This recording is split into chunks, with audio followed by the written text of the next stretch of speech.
Hi hello welcome to my channel. ഇന്നൊരു തലശ്ശേരി ബിരിയാണിയാണ് ഉണ്ടാക്കാൻ പോണത്. അതിലേക്ക് ആവശ്യമായിട്ടുള്ളതാണ് കേട്ടോ. ഒരു 3/4 കിലോനോളം ബീഫുണ്ട് കേട്ടോ. 2 സബോള, ഒരു തക്കാളി, ഒരു പച്ചമുളക്. പിന്നെ ഇതൊരു വലിയ സബോളയാണ് കേട്ടോ. ഇത് പൊരിച്ചിട്ട് ബിരിയാണിയിലിടണം. കുറച്ച് ബീഫ് മസാലയിലും ഇടാൻ വേണ്ടിയിട്ടുള്ളതാണ് കേട്ടോ. വാഷ് ചെയ്ത് വെച്ച ബീഫിലേക്ക് ഗരം മസാല, ഇഞ്ചി, പച്ചമുളക്, വെളുത്തുള്ളി പേസ്റ്റ്, കുറച്ച് മഞ്ഞൾപ്പൊടി, സബോള, തക്കാളി എല്ലാം ആഡ് ചെയ്ത് ഒരു മാഗി ക്യൂബ് ഇട്ടാൽ അതും കൂടെ ആഡ് ചെയ്യുന്നുണ്ട്. ഇനി ഞാൻ അതൊന്ന് വേവിച്ചെടുത്തിട്ട് വരാം കേട്ടോ. ഈ ഗ്ലാസ്സിനാണ് ഞാൻ 2 ഗ്ലാസ് അരി എടുത്തേക്കുന്നത് കേട്ടോ.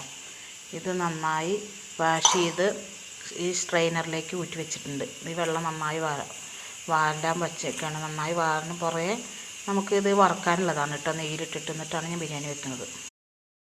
ഇതപ്പോൾ അരി വെള്ളം 2 മിനിറ്റ് ഞാൻ വറുത്തെടുത്തിട്ടുണ്ട്.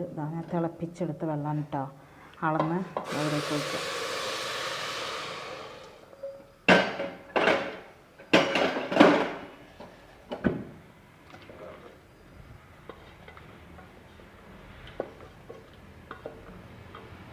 ഇതിന് ഒന്ന് വേവട്ടെ അരി. ചോറൊക്കെ നമ്മുടെ നല്ല പെർഫെക്റ്റായിട്ട് കിട്ടിയിട്ടുണ്ട് കേട്ടോ. അതാ ഒന്നും തൊടാതെ കിട്ടിയിട്ടുണ്ട്. ഇനി അതിലേക്ക് കുറച്ച് മല്ലിയില ആഡ് ചെയ്യാം. ഒന്ന് വാടിപ്പോയിട്ടുണ്ട് കേട്ടോ മല്ലിയുടെ ഇല ഇതൊക്കെ, എന്നാലും കുഴപ്പമില്ല. ഞാൻ കുറച്ച് ബീഫും കൂടെ ഉണ്ട്, അത് കൂടെ ഇതിൻ്റെ മേലൊന്ന് ആഡ് ചെയ്തെടുക്കാം.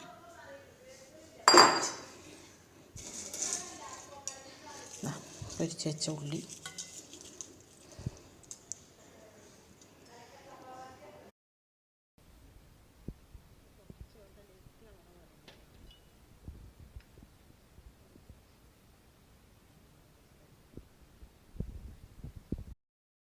മിനിറ്റ് ലോ ഫ്ലെയിമിൽ വെച്ചിട്ട് ഞാൻ അതെങ്ങനെ വെച്ചിട്ടാണ് കേട്ടോ ദം ചെയ്തെടുക്കണം.